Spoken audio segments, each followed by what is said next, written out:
everybody, and welcome back to Harlequin's Book Coven, where I, your host, Prince Harlequin, read a book, and then I tell you what I think about it. And for this book specifically, I have recorded this several times. I finished recording this video. I uploaded it, I scheduled it to be up, and then I was like, I don't feel like I quite captured everything that I needed to capture when it came to it, so I wanted to do a better video. So here we are. And the book that we are reading is Phantasma by Kaylee Smith. And I happened upon this book because I signed up for Book of the Month. And I'm not sponsored, that's not what this is. But a lot of people are, which got me to subscribe because I was curious. And with the first book, you get to decide from like their entire collection. You don't have to necessarily be like relegated to whatever the current month's books are. And I saw this one, and the cover itself is really what drew me to it. I was like, ooh, what's that? That's gorgeous. I would love to have that on my bookshelf. And then I read the description, which sounded absolutely amazing. And a short... Should I just read the description? Should I just do that? Is that what we should do? It's only 3 paragraphs. We're going to do that. So, Phantasma is about when Ophelia discovers her mother brutally murdered, there is no time to grieve. She has inherited the family's fearsome magic and enormous debt. Circumstances go from dire to deadly, however, when Ophelia's sister decides to pay off the loan by entering Phantasma, a competition where contestants rarely escape alive, and the victor is granted a single wish. The only way for Ophelia to save her sister is to win, but Phantasma is a cursed manor full of twisting corridors and lavish ballrooms staffed by enticing demons and fatal temptations. And Ophelia must conquer all 9 floors to succeed if her fears don't overtake her first. When a charming, arrogant stranger claims he can help, Ophelia knows better than to trust him. But with her sister's life on the line, Ophelia can't afford to turn him away. She'll just need to ignore the overwhelming dark attraction drawing them closer and closer together, because in Phantasma, the only thing deadlier than losing the game is losing your heart. So here's the deal. I think I turned my brain off once I saw game, 9 circles. I think I read something about it, the levels of the game being based on the 9 circles of hell, demons, devils. I was like, I'm so into this. And for some reason, I did not catch that this was going to have romance in it. And I'm kind of glad I didn't, because I'm not a romance person. Or at least I didn't think I was a romance person. I guess that's not true anymore. And what it ended up being was just such a surprise at how much I enjoyed the flirting, how much I enjoyed the budding relationship between the main character and the love interest. The games themselves, I thought were going to be a little bit more extensive. I think that was like a small critique that I had. The characters in the book, I do have, okay, so I have a couple critiques on that. Specifically with our main character, Ophelia. I spent a very large portion of this book very frustrated with her. I can't say that I loved her as a character or I liked her leading me through this story, but what I will say is I did feel and empathize for Ophelia. I think based on how she grew up and the amount of pressure her mother put her under, and her mom dying and her inheriting the family's magic, and now being the matriarch of the family, and she's in charge of the family business, and now there's this debt that she didn't know about, and then her sister runs up. Like, there's a lot that Ophelia is going through, and so I think it's almost impossible to not feel bad for her in that situation, because it's just like, my God, I would never want to have to deal with all of that surrounding a major parent's death. You know what I mean? Like, that doesn't... that sucks. So you feel bad for her, and you understand why she's maybe a little cranky, and she's not sure of herself, even though she should be confident because she's powerful, but she doesn't feel powerful. And so my friend pointed out while we were reading it, and I explained that at some point because we were talking about Ophelia, and she was frustrated with her and everything. I was like, yeah, but like it makes sense with everything that she's going through. Like, I don't know that I can hold her to task for it. And she was like, no, you're right. Like, it definitely makes sense with everything that she's went through, but just because something makes sense, or this is the natural flow of how this specific character would be, or this person would be if they had all of these variables, just because it's accurate doesn't mean it's fun to read. And I think she kind of hit the nail on the head with that, because Ophelia, I loved her by the end. But man, it was a journey getting to that point where I allowed myself to be like, you know what, I think I like Ophelia. It was very late in the book that I actually felt fond feelings for her.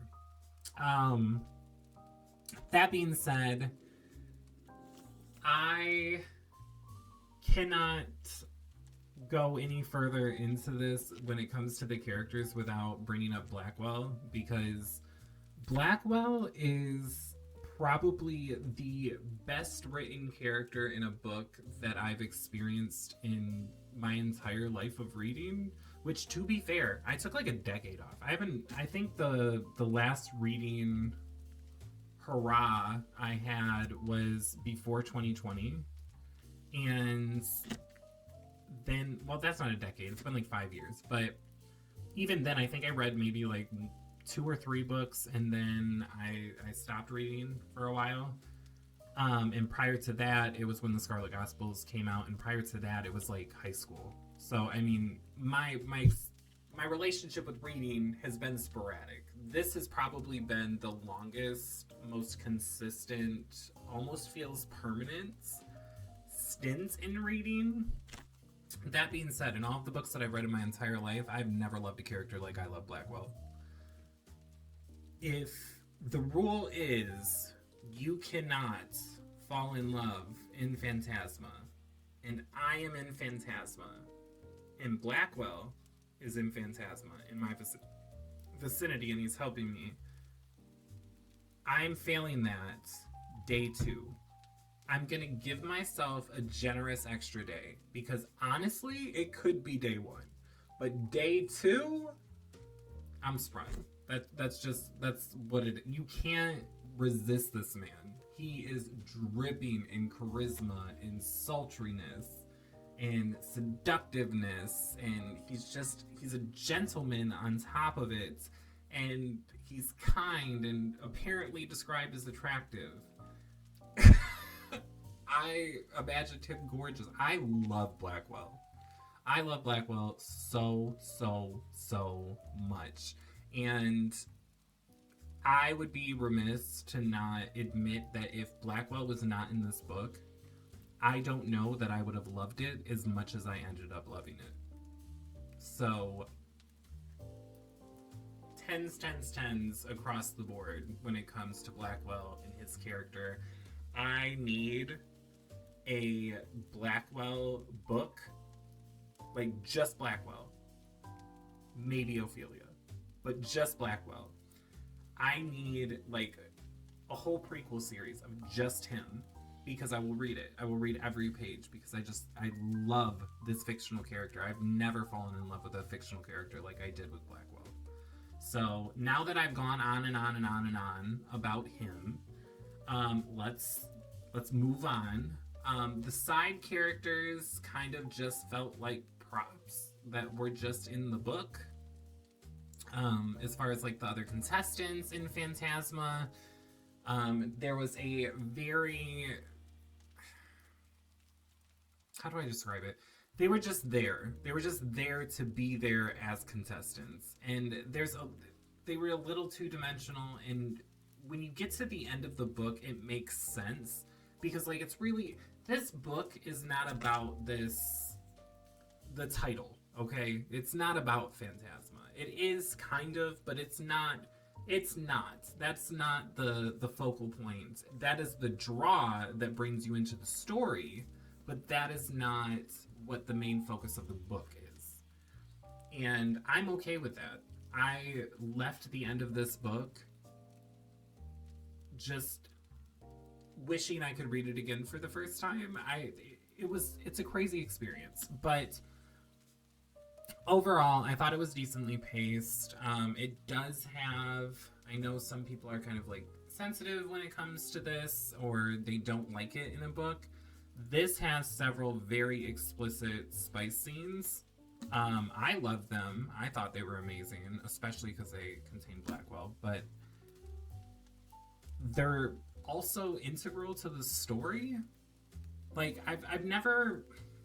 Usually when I've read books and they have sex scenes, it's just kind of there. It just kind of happens. It doesn't really have any, like, pull towards the plot, or it doesn't move anything along. It's just kind of like this entertaining thing that you would expect to happen there, and then that's it. It's just there to be there.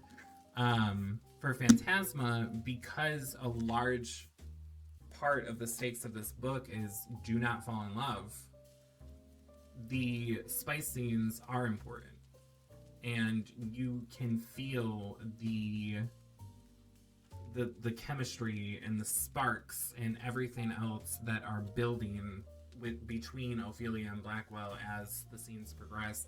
And I will say, I did not feel super nervous about the trials themselves.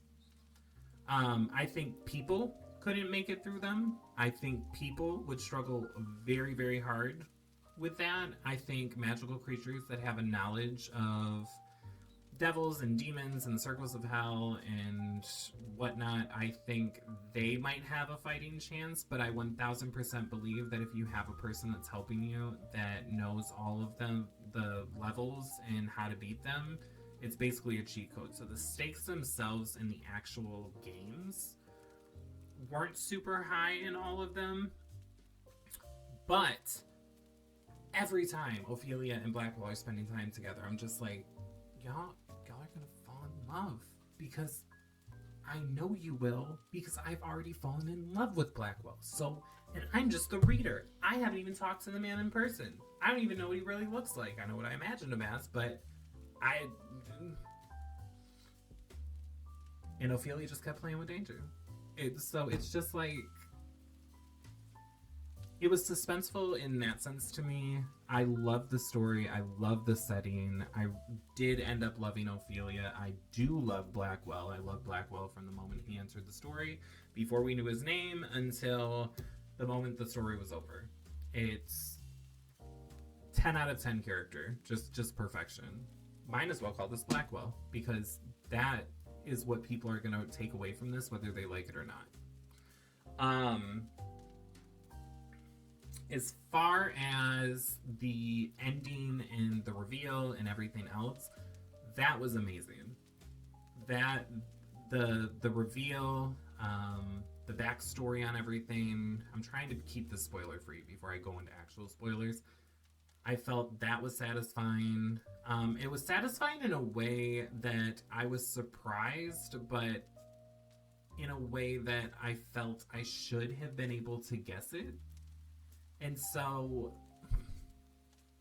I was frustrated, but I was also so wrapped up in the love story going on that it didn't cross my mind to really think that deep on it. I was just kind of enjoying it.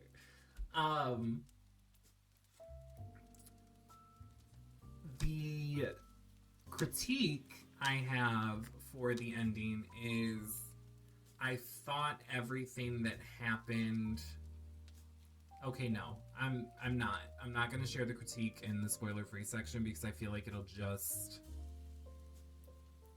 Yeah, I don't know that I can do it without giving anything away. But you know how in like a cartoon or something, or a kid's movie or whatever, you get to the end and there's all of these obstacles and stuff, and they just magically know how to fix it just quickly, and it's just like bam, bam, bam, bam, we have all the solutions. This really actually isn't that terrifying. That is how I felt about the climax of this book. at least the latter part of it.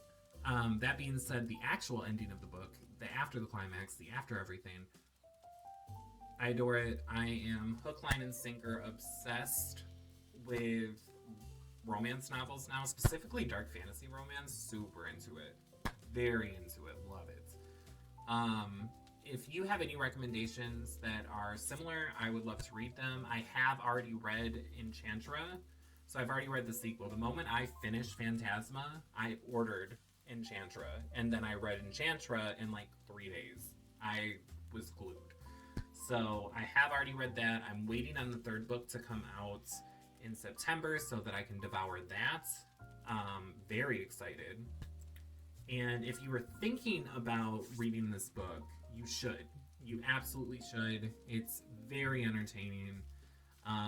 At the very least, you will get to read one of the most seductive characters you have ever read in your entire life, and I think that is 1000% worth your time. And I think that is all I have to say about the spoiler-free section. So, I am going to give you a 10-second warning that we are about to go into the spoiler section. And by 10 seconds, I mean by the time I'm done with this sentence. That's what we're doing. Okay, everybody gone that should be gone? Everybody here that should be here? Let's talk spoilers. So, with Phantasma, I quite literally... Okay, so you know how we find out that Salamastris is the Prince of the Devils or whatever, and Phantasma was created because he was being punished by his father for falling in love with a mortal, I believe, is how that worked. But at the time, we hadn't met Salamastris, we didn't get to the 9th level, this is just another character, right? I quite literally, I'm trying to find the text, because when I was reading this and he got brought up for the first time, I texted my friend. Nope, not that. We text so much. I'm sure you can relate. You have besties, okay? And when you have a bestie, you have a long text chain.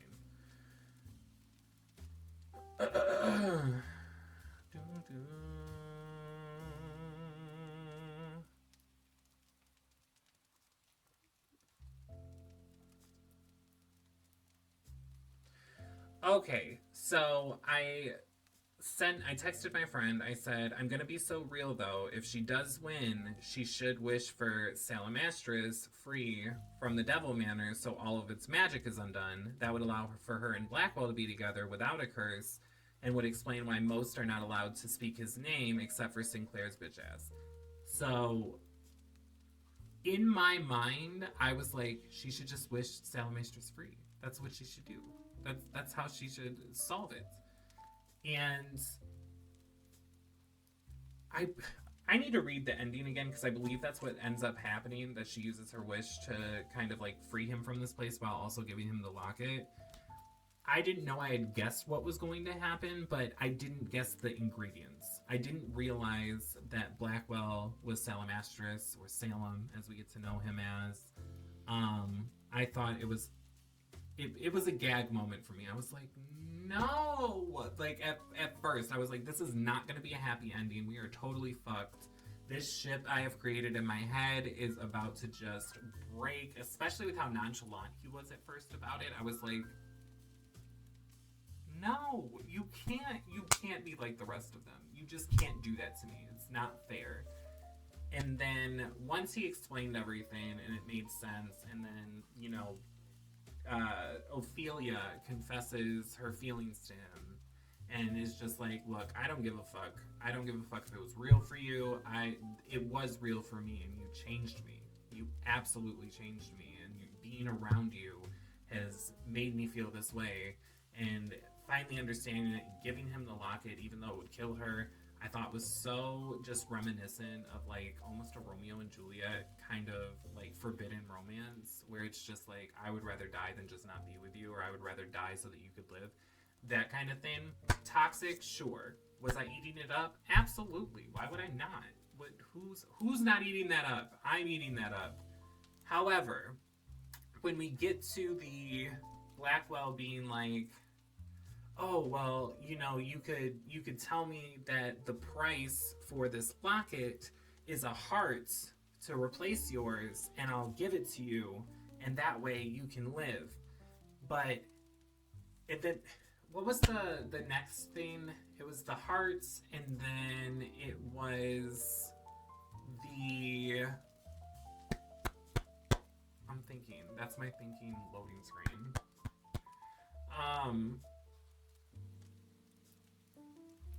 Her life, her something about needing to, in order to do that kind of magic, he had to like link her soul with his, and she would live as long as he did and basically be immortal or whatever, which solved another issue that getting the heart created, I think. I promise you, I love this book. I'm not tearing it to shreds. So before you get in the comments and you're like, this guy says he has a critique and he can't even describe what it is, I know what I'm talking about. It just got solved too quickly. That's it. Didn't ruin the book for me. I was perfectly fine with it. If hating Ophelia for 40% of the book, well, not hating, disliking or finding Ophelia annoying was, for 40% of the book, did not ruin this book for me, this part's not going to ruin it for me, and it definitely didn't. I found out because of this book that I think I'm obsessed with, like, the fated lovers trope. It ate. It really just kind of ate. The whole idea that, like, everything was set up to prevent Salem from getting his love back and finding this heart and key, because it was hidden with a family that hated devils, so they would never. That is the stuff that I just eat the fuck up. Okay, I love a good forbidden romance. I love it. I love no matter all of the obstacles that potentially could be in the way or all of the red flags, it somehow works out because they're just meant to be together. They're fated to be together. I fucking love that. And that is what I think made me fall head over heels for this book, because I didn't know I loved that. Not like that. I do love a good forbidden love story. I fucking love it. Romeo and Juliet, only school book that I found mildly entertaining. So this, the way this is set up, this is up my avenue. And I did not know that romance was my zhuzh. I did not know that I needed this in my life. And now I do. Now I know this is exactly what I want all the time. I need more dark fantasy. That's what I need. But I have noticed that I need dark fantasy in, like, a horror adjacent setting. Like, this worked for me because it was set in, like, a hell-like setting with devils and demons, and I was into that. I don't know with some of the other dark fantasy that I've looked up, because I was just like, you know, I need something like this. I need something like Enchantra. I need more of this. I don't think, like, the whole, like, fae thing sounds super interesting to me. However, I've heard they're vicious when they're written, like, for true fae, or I forgot what the term is. But apparently they're quite horrific. And that kind of intrigued me, but I was just like, I don't know if I'm quite... I don't know if that is a bridge too far for me right now. I'm currently grappling with the fact that I'm obsessed with romance books, because that's not me. I love horror. I love mystery thriller. That's my zhuzh. And to find out that I absolutely adore fucking romance, didn't see it coming. Wasn't on my bingo card for 2026, but thank you, Phantasma. I think from a critical standpoint, I think it is 4.75 out of 5 stars. Strictly just for how rushed the solution at the end is.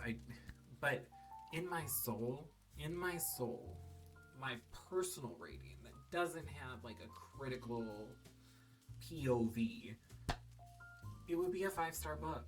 It really would. I would read this again. I would go through this entire journey again. just so I could spend time with Blackwell, but also because I'm curious now, knowing how it ends, how I would feel about certain things that happen throughout the book. I would read it again. I would definitely read it again. The next video is going to be Enchantra. I'm also going to redo that because I also don't feel that I don't think it was bad. I don't think that I hit everything I wanted to hit. And I think I do want to do like a spoiler-free, but also a spoiler section because I need to. In order to discuss everything that I need to discuss, to say why it moved me so much emotionally, I need to be able to talk about those spoiler sections. So I think that's how I'm going to do it from now on. I think I'll have like a spoiler-free and then a spoiler. And we'll go from there. And this has turned into an almost 30-minute video talking about how much I love Blackwell and Phantasma. And that feels correct because I do. If you've read Phantasma, let me know what you thought about it. I've seen a lot of mixed opinions. The one common one I've seen is that, like, maybe they didn't like the story, but they love Blackwell. Blackwell just seems to be the common thing that everybody can agree on is the best seductor book boyfriend in the entire world. And I agree. I agree 100%. So let me know about that. If you didn't like it, tell me what you didn't like about it. I don't have any more. That's it. That's all I got. I'm bad at goodbyes. This is where we are. Like, comment, subscribe, do all the YouTube things, and I will see you in the next one. Thank you for hanging out if you listened to this one, because I rambled, I ranted, I talked about other things that were tangents, and you're still here. You have a wonderful week.